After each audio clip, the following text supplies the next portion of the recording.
बिस्मिल्लाहिर्रहमानिर्रहीम। अस्सलाम वालेकुम स्टूडेंट। हम अपना लेक्चर नंबर 5 स्टार्ट कर रहे हैं अभी। और आज जो हमने टॉपिक करना है वो है एटमॉस्फेरिक प्रेशर, एयर का।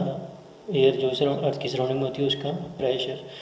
इसके बारे में बात करने से पहले जो हमारा प्रीवियस होम टास्क रहता था उसके बारे में आपको इन्फॉर्म कर देता हूँ कि न्यूमेटिक्स से पहले पहले का जो होम टास्क था वो तो हमारा हो चुका था। अब जो न्यूमेटिक्स है इसकी आपने एक तो डेफिनेशन मेंशन करनी है होम वर्क की कॉपी में।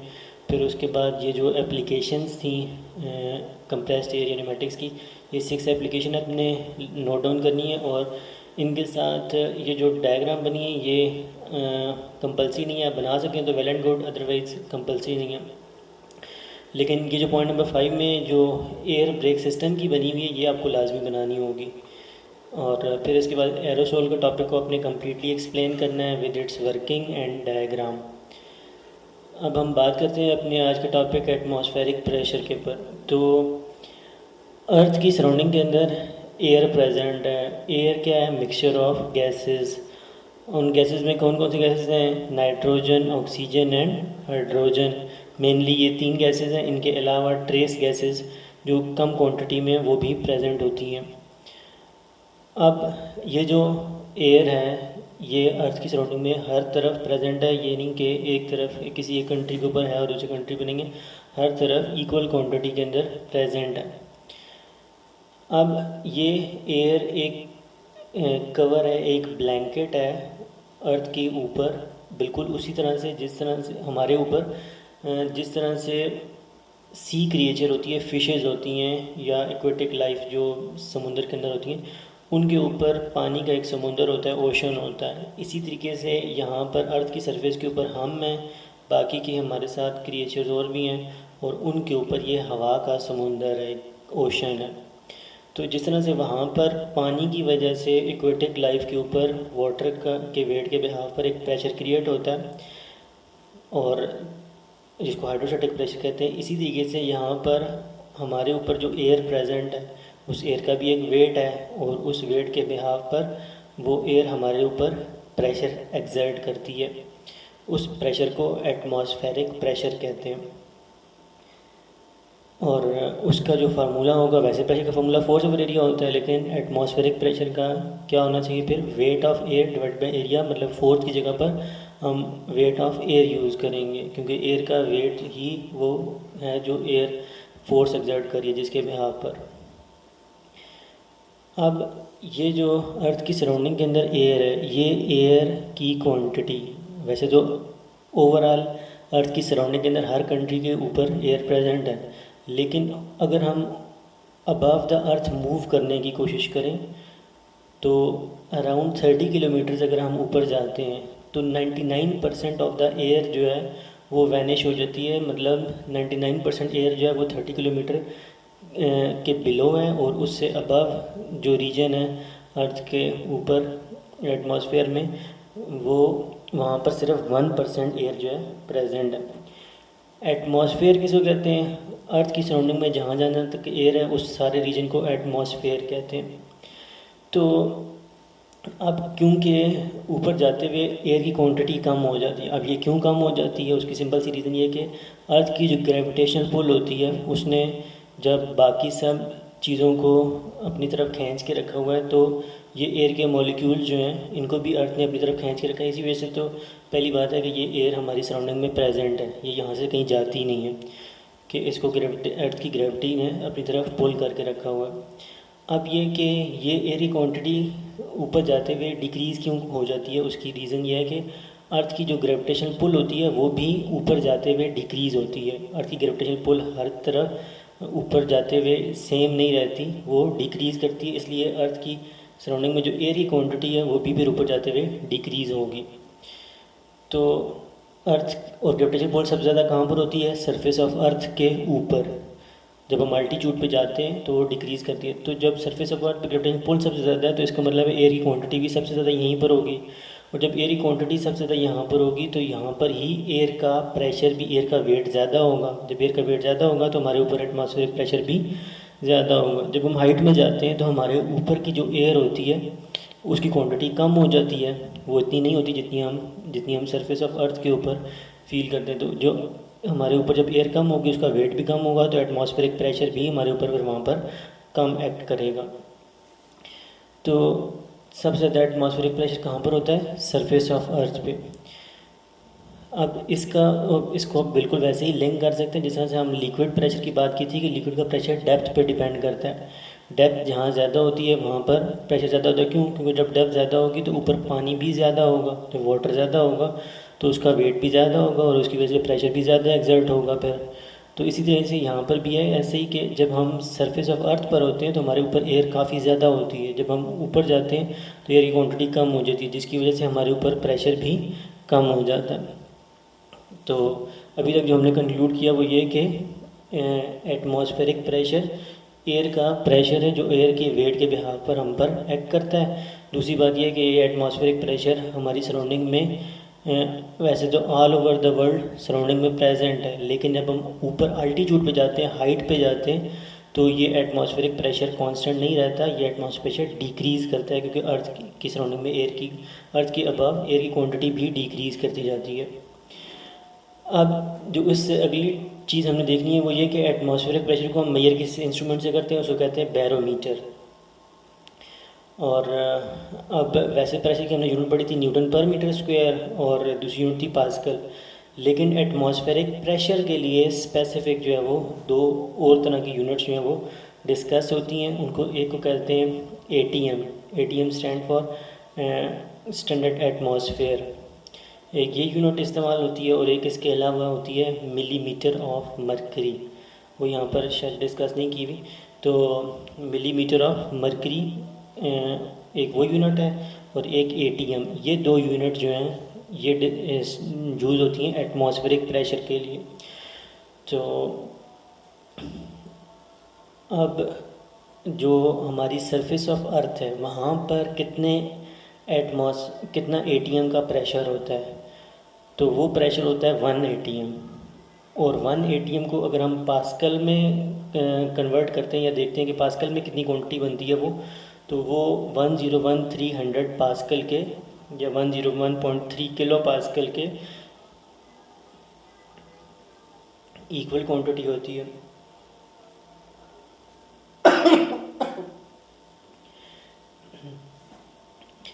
तो सरफेस ऑफ अर्थ के ऊपर जो डिफरेंट लोकेशंस होती हैं, हर जगह पर हाइट एक जैसी नहीं होती। फॉर एग्ज़ाम्पल कुछ हिली एरियाज़ होते हैं, माउंटेन वाले एरियाज़, जहाँ पर जब हम हाइट पे फिर मूव कर रहे होते हैं तो वहाँ पर एटमॉस्फेरिक प्रेशर डिक्रीज़ करता है। जैसे मैंने आपको पहले बताया कि एटमॉस्फेरिक प्रेशर हाइट पे जाने से डिक्रीज़ करता है। इसी तरीके से सरफेस ऑफ अर्थ में भी जो सबसे लोएस्ट पॉइंट होता है वो होता है सी लेवल। तो सी लेवल क्योंकि सबसे लोएस्ट पॉइंट है इसलिए वहाँ पर एटमॉस्फेयर सबसे ज़्यादा होता है, और इससे जितना हम फिर ऊपर की तरफ मूव करते हैं, हिली एरियाज़ में जाते हैं, तो एटमॉस्फेयर प्रेशर डिक्रीज़ करता है। तो सी लेवल जहाँ पर सबसे ज़्यादा होता है वहाँ की वैल्यू ये मेंशन हुई हुई है कि वहाँ पर 1 एटीएम होता है और पास्कल में 101,300 पास्कल होता है। तो जो जिस नॉर्मल से एरिया जिसमें ज़्यादा हिली एरिया ना हो, जिस तरह के यहाँ के लोअर पंजाब वगैरह के एरिया हो गया, तो यहाँ पर अराउंड 1 लाख पास्कल, जो कि उसके अराउंड अबाउट वैल्यू है 101.3 किलो पास्कल, उसके नियरली ये वैल्यू है। तो इतना प्रेशर होता है। अब एटमॉस्फेरिक प्रेशर हमें क्यों इतना फील नहीं होता, ये भी एक बात है जो बुक में नहीं लिखी हुई। बुक में बहुत सारी बातें हैं जो मैं आपको ओरल बता रहा हूँ, बुक में मेंशन नहीं हुई हुई, लेकिन ये अपने माइंड में रखनी है, जहन में रखनी है, क्योंकि ये आपको ऑनवर्ड्स नेक्स्ट क्लास की जो स्टडीज़ होंगी उनमें ये बहुत ज़्यादा हेल्प आउट करेंगी। तो एटमॉस्फेरिक प्रेशर जो है वो क्यों हमें फ़ील नहीं होता, उसकी सिंपल सी रीज़न है क्योंकि हमारे अंदर भी इनसाइड भी एयर प्रेजेंट होती है, आउटसाइड भी एयर प्रेजेंट होती है। तो जो इनसाइड एयर का प्रेशर होता है, आउटसाइड एयर का प्रेशर होता है, वो एक दूसरे को कैंसिल कर देता है, एक दूसरे के इफ़ेक्ट को, जिसकी वजह से बाहर से हमारे अंदर की तरफ कोई प्रेशर एक्सर्ट नहीं होता। अगर लेट सपोज जो है हमारे अंदर एयर जो है वो एब्सेंट हो जाती है, ख़त्म हो जाती है, वैनिश हो जाती है, तो बाहर हमारे ऊपर, बाहर की तरफ जो एयर हमारे ऊपर है वो इतना प्रेशर एक्सर्ट करेगी कि हमारे लिए सर्वाइव करना बहुत डिफ़िकल्ट हो जाएगा, हम सर्वाइव नहीं कर सकते, इतना एटमॉस्फेरिक प्रेशर होता है एयर का। तो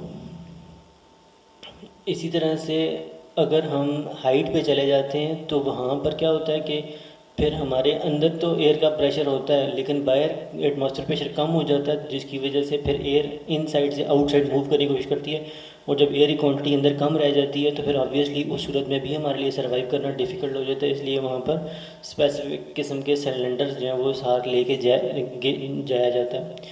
तो अब इस टॉपिक के अंदर जो हमने अगला टॉपिक करना है एटमॉस्फेयर वेरीज आल्टीट्यूड, इसके अंदर वो सारी चीज़ें डिस्कस की हुई हैं जो मैंने अभी आपको थोड़ी देर पहले बताई थी कि हाइट पे जब हम जाते हैं, अल्टीट्यूड पे जाते हैं, तो एटमॉस्फेरिक प्रेशर डिक्रीज़ करता जाता है, और सबसे हाईएस्ट जो होता है वो सी लेवल पर होता है। तो यहाँ पर एक वैल्यू मेंशन हुई हुई है कि अगर आप लेट सपोज 5 किलोमीटर ऊपर मूव करते हैं, जस्ट 5 किलोमीटर, तो एटमॉस्फेरिक प्रेशर तकरीबन हाफ हो जाता है, क्योंकि जो surface of earth sea level पर 1,01,300 है, और ये 55,000 तक नियरली हाफ हो जाता है जस्ट 5 किलोमीटर ऊपर जाते हैं।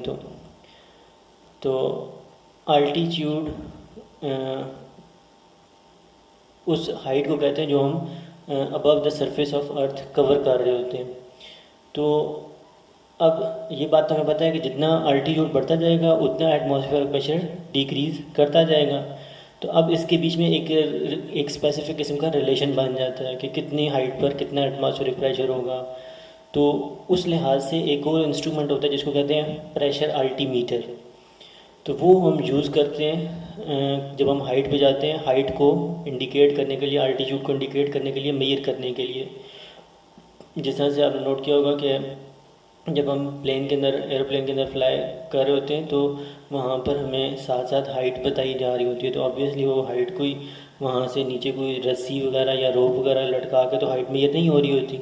तो वहाँ पर वो प्रेशर अल्टीमीटर का इंस्ट्रूमेंट होता है जो पहले तो एटमॉस्फेरिक प्रेशर को मेजर करता है, और फिर एटमॉस्फेयर प्रेशर का क्योंकि हाइट के साथ लिंक होता है कि इतनी हाइट पर इतना एटमॉस्फेयर प्रेशर होगा, तो उसके बिहाफ पर वो फिर हमें हाइट इंडिकेट कर रहा होता है। तो इसके अलावा भी रिस्ट माउंटेड अल्टीमीटर्स होते हैं जो स्काई डाइवर्स या हाइकर माउंटेन क्लाइंबर जो है वो यूज़ करते हैं ताकि अपनी हाइट को जो है वो नोट डाउन कर सकें कि हम इतनी हाइट पर पहुंच चुके हैं। एटमॉस्फेरिक प्रेशर के और भी बहुत सारी एप्लीकेशन है डेली लाइफ के अंदर। फॉर एग्जांपल ये मैं आपसे डिस्कस करता हूँ। एक बात तो ये भी अपने जहन में रखनी है कि एटमॉस्फेरिक प्रेशर हमारी सराउंडिंग के अंदर हर डायरेक्शन से इक्वली एक्ट करता है, ये नहीं किसी जगह से ज़्यादा एक्ट करता है, किसी जगह कम एक्ट करता है। यही रीज़न होती है कि जो सोप बबल्स होते हैं वो सफेरिकल होते हैं मतलब फुटबॉल की शेप के होते हैं, गोल होते हैं, या बैलून हो गया, वो सब इस तरह की चीज़ें जो होती हैं वो सफेरिकल शेप की होती हैं। तो उसकी रीज़न सिंपल सी यही है कि जब हम सोप बबल है उसको हम बनाते हैं तो उसके अंदर जब हम एयर पुश कर रहे होते हैं तो बाहर से एटमॉस्फेरिक प्रेशर भी उसके ऊपर इक्वल डायरेक्शन में एक्ट कर रहा होता है।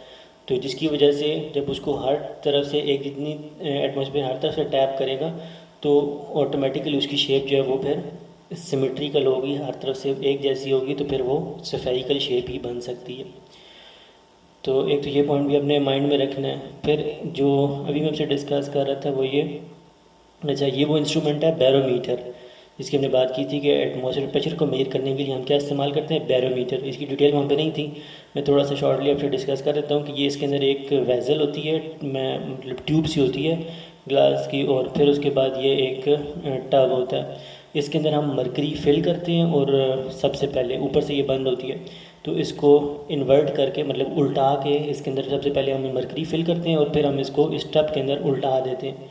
जब इस टब के अंदर उल्टाते हैं तो मरकरी इसमें से बाहर निकलने लग जाती है। जब बाहर निकलेगी तो इस साइड पे भी जाएगी, इस साइड पे भी जाएगी, लेकिन थोड़ी सी देर के बाद क्या होगा कि जो बाहर से एटमॉस्फेरिक प्रेशर इस जो बाहर निकली हुई मरकरी है उस पर एक्ट करेगा, यहाँ से भी एक्ट करेगा, और फिर जो मरकरी बाहर निकल रही थी उसको बाहर नहीं निकलने देगा। मतलब ये इतनी ज़ोर से उसके ऊपर प्रेशर डालेगा कि वो मरकरी फिर वहाँ से बाहर नहीं निकल सकेगी और एक ख़ास हाइट पर आकर वो मरकरी का कॉलम रुक जाएगा। ये मिलीमीटर के अंदर स्केल बना हुआ होता है। मिलीमीटर वो लाइंस होती हैं जो आपके स्केल के ऊपर भी, ऑर्डिनरी स्केल के ऊपर लगी हुई होती हैं, जो कैलिब्रेटेड हुई होती हैं। तो ये मिलीमीटर का स्केल होता है और इसके ऊपर फिर हम मरकरी की हाइट इंडिकेट करके प्रेशर फाइंड करते हैं कि कितना एटमॉस्फेरिक प्रेशर है इस जगह पर। इसलिए एटमॉस्फेयर की दूसरी यूनिट होती है मिलीमीटर ऑफ मरकरी। और एक यूनिट आपको और मैंने बताई है वो थी ATM।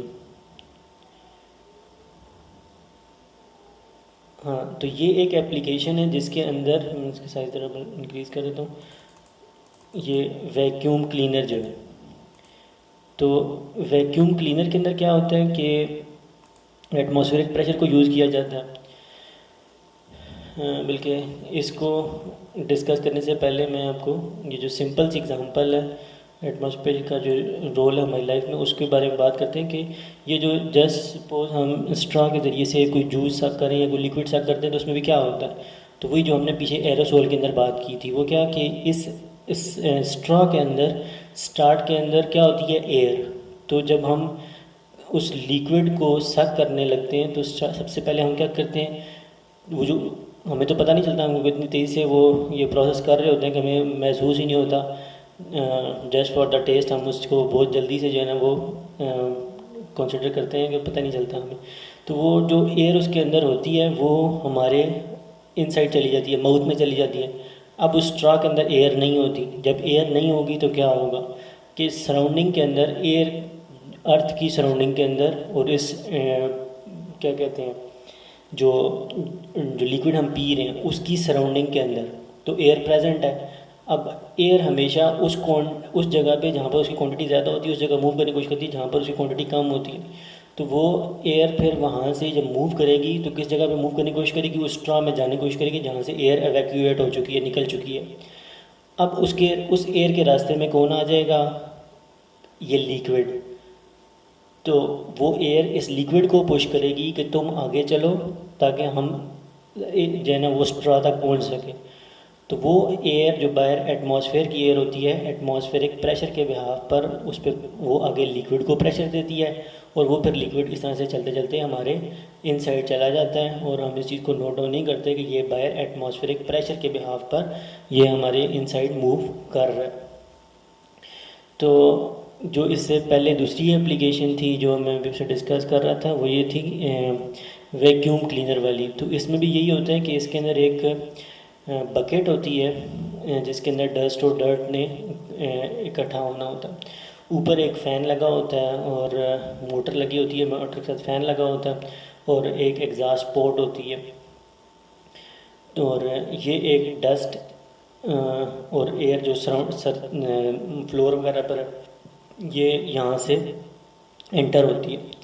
तो अब होता क्या कि जैसे ही वो फ़ैन चलता है, मोटर चलती है, फ़ैन चलता है, तो यहाँ से जो इसके अंदर पहले की एयर थी इस सारे रीजन के अंदर ना, वो यहाँ से एवैक्यूएट हो जाती है, निकल जाती है। अब एयर यहाँ पर अंदर की इस पूरे रीजन के अंदर बकेट वगैरह के अंदर एयर निकल चुकी है। जब एयर यहाँ पे नहीं है तो बाहर जो सराउंडिंग के अंदर वैक्यूम क्लीनर के बाहर की तरफ सराउंडिंग में जो एयर है वो उस जगह पर जाने की कोशिश करेगी। जब वहाँ पर जाने की कोशिश करेगी तो उसके रास्ते में कौन आ जाएगा, डस्ट, जो गर्द गुबार होगी वो उसके रास्ते में आ जाएगी। तो वो एयर जो सराउंडिंग में है वो उस डस्ट को फिर प्रेशर देगी अपने एटमॉस्फेयर प्रेशर के बिहाफ पर कि तुम आगे चलो ताकि हम अंदर आ सकें। तो इस तरीके से वो डस्ट अंदर चली जाएगी, अलबत्ता उसके साथ एयर भी मूव करेगी। तो चलते चलते वो डस्ट जो है वो यहाँ पर आकर इस बकेट में आके कलेक्ट हो जाएगी और एयर जो है वो यहाँ से फ़ैन, क्योंकि यहाँ पर फ़िल्टर लगा होता है जिसकी वजह से डस्ट आगे मूव नहीं कर सकती। तो एयर जो है क्योंकि उसके मॉलिक्यूल्स शॉर्टर साइज़ के होते हैं, स्मॉलर साइज़ के होते हैं एज़ कम्पेयर टू डस्ट के पार्टिकल्स के, तो वो एयर इजीली वहाँ से निकल जाती है और डस्ट जो है वो इसी तरीके से बकेट के अंदर इकट्ठी हो जाती है। तो इस तरह से बहुत सारी डेली लाइफ की एग्जांपल्स हैं, एप्लीकेशन हैं जिनके अंदर हम जो है वो एटमॉस्फेयर प्रेशर को यूज़ करते हैं। लास्ट में मैं आपसे एक चीज़ और डिस्कस कर देता हूँ, जो वो ये कि एटमॉस्फेरिक प्रेशर के बिहाफ के ऊपर हम डेली लाइफ का जो वेदर फोरकास्ट होती है वो भी हम एटमॉस्फेयर के बिहाफ पर ही देख रहे होते हैं। लेकिन उसमें और बाकी एप्लीकेशन में ये डिफरेंस है कि बाकी एप्लीकेशन में जैसे हम एटमॉस्फेयर को यूज़ करते हैं या डायरेक्ट सपोज प्रेशर अल्टीमीटर था तो वहाँ पर हम एटमॉस्फेयर को मेजर कर रहे होते हैं। लेकिन जब हमने वेदर फोरकास्ट करनी होती है तो हम टाइम टू टाइम जो है एटमॉस्फेरिक प्रेशर के चेंज को जो है वो नोट डाउन कर रहे होते हैं कि उसमें कैसा चेंज आ रहा है। तो उस चेंज के बिहाव पर हम आगे का जो वेदर होता है उसके बारे में प्रेडिक्ट कर लेते हैं कि आने वाले टाइम में वेदर इस तरह का होगा। अब जिस दिन गर्मी होती है उस दिन, या वैसे भी किसी जगह पर अगर गर्मी है तो वहाँ पर एयर की क्वांटिटी कम हो जाती है। क्यों? क्योंकि एयर एक्सपेंड करती है और मूव कर जाती है, तो वहाँ पे एयर क्वांटिटी कम होती है तो एटमॉस्फेयर प्रेशर भी कम होता है। तो ये बात आपको जहन में होनी चाहिए कि जिस दिन गर्मी होती है या जिस जगह पर गर्मी होती है वहाँ पर एटमॉस्फेरिक प्रेशर कम होता है, और जिस जगह पर ठंड होती है या जिस दिन ठंड होती है उस दिन जो है वहाँ पर एयर की क्वांटिटी ज़्यादा होती है, क्योंकि कूल एयर एक दूसरे के करीब करीब होती है मॉलिक्यूल्स, तो वो क्वांटिटी ज़्यादा होती है, जिसकी वजह से एटमॉस्फेरिक प्रेशर इंक्रीज़ कर जाता है। तो ये 2 पॉइंट्स आपके माइंड में होने चाहिए कि गर्म दिन में गर्म जगह पर एटमॉस्फेयर कम होता है, ठंडे दिन में ठंडी जगह पर एटमॉस्फेयर प्रेशर ज़्यादा होता है। तो अब इसी के चेंज के, अब इसको हम इसका चेंज देख रहे होते हैं, और उसके चेंज के लिहाज से हम एटमॉस्फेयर को के चेंज के लिहाज से हम आगे वेदर फोरकास्ट करते हैं। वो ये कि लेट सपोज अगर एटमॉस्फेरिक प्रेशर हमें डिक्रीज़ होता हुआ नज़र आ रहा हो, मैं यहाँ से आपको कुछ पढ़ा नहीं रहा, अपने बुक को इतना वो कंसिडर नहीं करना कि यहाँ पर क्या लिखा हुआ था। तो मैं वैसे, क्योंकि ये एप्लीकेशन ओपन करने के लिए मैं बुक ओपन की थी इसलिए इसके बारे में सामने भी हमारे सामने पेज ओपन हुआ हुआ। तो वरना अगर आप खुद से ये चीज़ें स्टडी करना चाहें तो ये 9th की फ़िज़िक्स के अंदर ये सारी चीज़ें मेंशन हुई हुई हैं, ये 9th की ही बुक है फिज़िक्स की। तो जो एटमॉस्फेयर प्रेशर अगर किसी टाइम पर हम नोट करते हैं, लेट सपोज सुबह 7 बजे उठ के जी अभी इतना है, और फिर उसके बाद थोड़े 8 बजे नोट करते हैं तो हमें नज़र आता है जी कम हो रहा है, 9 बजे नोट करते हैं तो और कम हो रहा है। अब ये जो एटमॉस्फेरिक प्रेशर कम हो रहा है ये किस चीज़ को इंडिकेट कर रहा है जी? गर्मी हो रही है, मतलब एटमॉस्फेयर कम हो रहा है, गर्मी हो रही है। अब जब एटमॉस्फेयर कम होगा ना किसी जगह पर, तो क्या होगा कि वहाँ पर एयर की क्वांटिटी कम हो जाएगी। जब एयर की क्वांटिटी कम हो जाएगी तो इस अभी तो कम हो रही है, लेकिन इससे हम आगे का इंडिकेट क्या करेंगे? हम ये नहीं इंडिकेट करेंगे कि जी आगे गर्मी ही होनी है, हम इंडिकेट ये करेंगे क्योंकि अभी एटमॉस्फेयर प्रेशर कम हो रहा है, और अगर तो बहुत तेज़ से कम हो रहा हो, स्पेसिफिकली उसकी बात कर रहा हूँ, तो फिर क्या होगा कि जो है उस इलाके में एयर की क्वांटिटी कम हो रही होगी तो एकदम से फिर किसी साथ वाले इलाके से वहाँ पर एयर एकदम से मूव भी करेगी, उस जगह पर आएगी। जब आएगी तो अपने साथ फिर जो है वो ठंडी हवा लेकर आएगी, बादल जो उसके करीब होंगे वो मूव करके आएंगे। तो मतलब अगर एटमॉस्फेयर प्रेशर इसी से सडन डिक्रीज़ कर रहा हो तो इसका मतलब है कि आगे जो है वो बारिश होने का चांस है, तूफ़ान आने का चांस है, इस तरह से। और इसी तरीके से जो है वो अगर एटमॉस्फेयर प्रेशर जो है वो इंक्रीज़ कर रहा है तो इसका मतलब है कि यहाँ पर हमारे इलाके में एयर की क्वांटिटी बढ़ रही है, और अगर बढ़ रही है तो इसका मतलब है कि कुछ टाइम के बाद यहाँ से निकल के किसी और इलाके में भी जाएगी जहाँ पर हमारी निस्बत एटमॉस्फेयर प्रेशर कम होगा। पर जब वहाँ पर जाएगी तो ऑब्वियसली हमारे एरिया में कम हो जाएगा एटमॉस्फेयर प्रेशर।